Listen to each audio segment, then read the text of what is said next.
ভারী বৃষ্টি সৃষ্ট বন্যা ও ভূমিধসে ভারত ও নেপালে প্রায় ৭০ জনের প্রাণহানির ঘটনা ঘটেছে।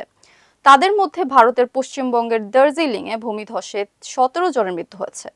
প্রধান সড়কগুলো ক্ষতিগ্রস্ত হয়ে হিমালয়ের রাজ্য সিকিমের যোগাযোগ বিচ্ছিন্ন হয়ে পড়েছে। এদিকে নেপালে বন্যা আর ভূমিধসে কমপক্ষে ৪৭ জনের মৃত্যুর তথ্য পাওয়া গেছে। এতে বন্ধ হয়ে গেছে এবং ভেসে গেছে কিছু সেতু। বিস্তারিত থাকছে ডেস্ক রিপোর্টে।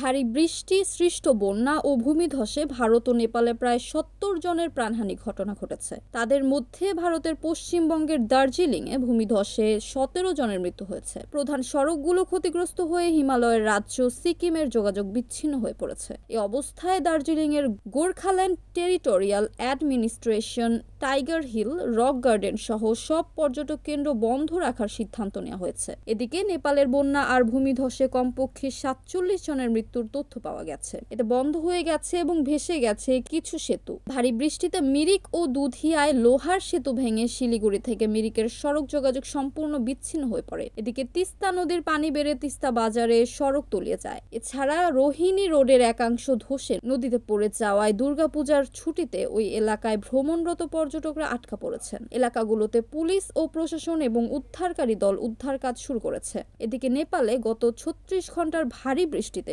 ভয়াবহ ভূমিধস ও আকস্মিক বন্যা দেখা দিয়েছে। এতে সড়ক যোগাযোগ বন্ধ হয়ে গেছে, ভেসে গেছে বহু সেতু এবং কমপক্ষে ৪৭ জনের মৃত্যু হয়েছে।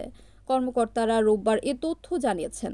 রাজধানীর কাঠমান্ডুর আর্মড পুলিশ ফোর্স সদর দপ্তরের তথ্য অনুযায়ী এর মধ্যে কোসি প্রদেশে ৩৬ জন ও মধেশে ৩ জন নিহত হয়েছেন। দেশজুড়ে এখনও ১১ জন নিখোঁজ রয়েছেন এবং ১৩ জন আহত হয়েছেন।